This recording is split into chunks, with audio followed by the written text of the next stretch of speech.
Dernière nouvelle 24 heures.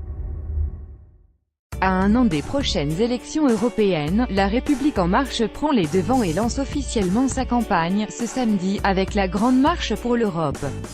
Alors que le parti d'Emmanuel Macron vient de fêter ses 2 ans le 6 avril, l'opération veut faire écho à la Grande Marche de 2016, qui avait permis au futur président de présenter son « diagnostic de la France ». Cette fois, il s'agit d'une vaste opération de porte-à-porte, qui devrait durer 2 mois, durant laquelle les militants présenteront un questionnaire aux citoyens sur la question européenne. À 10h30, place de la Sorbonne à Paris, la ministre du Droit des Femmes Marlène Schiappa était accompagnée des députés Gilles Legendre et Roland Lescure pour donner le coup d'envoi. La question européenne est au cœur des préoccupations des marcheurs. Le programme européen d'Emmanuel Macron a joué un grand rôle dans l'engagement de beaucoup de militants, indique Philippe Zawaki, référent Paris LREM. Comme en 2016, cette phase tient lieu de diagnostic. L'objectif est d'aller écouter les citoyens, pour ensuite construire un programme pragmatique et proche du peuple, rappelle-t-on pendant les discours. Il faut qu'on arrive à rendre concrets nos slogans européens, précise Marlène Schiappa. Le meilleur moyen de lutter contre le risque populiste est de redonner à l'Europe son énergie citoyenne, rebondit Gilles Legendre. Le parti présidentiel espère ainsi faire émerger de nouvelles thématiques sur la question européenne et réintroduire un souffle citoyen dans son programme.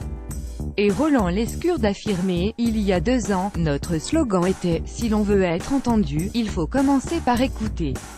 Nous allons donc montrer que l'on continue à écouter, remobiliser les troupes en effet, pour la République en marche. Cette opération est aussi l'occasion de remotiver les troupes, atteintes d'un coup de blues post-présidentiel. Certains, qui s'attendaient à trouver au sein de l'REM un fonctionnement nouveau, déchantent devant une gestion verticale et traditionnelle. On a beaucoup dit que le mouvement s'était assoupi, reconnaît Philippe Zawaki. Cette mobilisation est une bonne chose car cela fait longtemps que les militants attendaient cela. Soutenir l'action du gouvernement, c'est bien aussi, mais cela ne demande pas le même type de mobilisation. Les gens avaient envie de revenir sur le terrain, le constat est le même chez les députés. Ça fait du bien, quand même, de retrouver les ballons, les badges, ça nous manquait, s'exclame Gilles Legendre. Et si on a une autocritique à se faire, c'est d'avoir attendu trop longtemps pour repartir à l'attaque. Un marcheur a besoin de marcher, pour Victor, co-référent Paris des Jeunes avec Macron. La désillusion de certains marcheurs s'explique par leur primo-engagement. Pour beaucoup de militants, il s'agit d'un premier engagement politique. Ils n'ont pas de recul suffisant pour réaliser comment cela se passe ailleurs.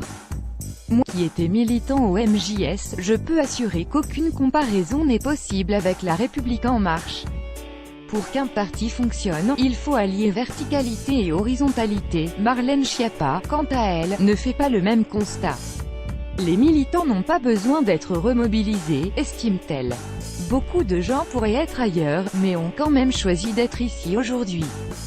Pour moi, c'est une preuve d'engagement en soi, et sur la thématique européenne, la secrétaire d'État compte bien prendre en main les questions d'égalité entre les hommes et les femmes, notamment sur le droit à l'avortement et les congés maternité, actuellement en discussion au Parlement européen, indique-t-elle. Lire aussi, les 20 propositions ambitieuses de Macron aux Européens.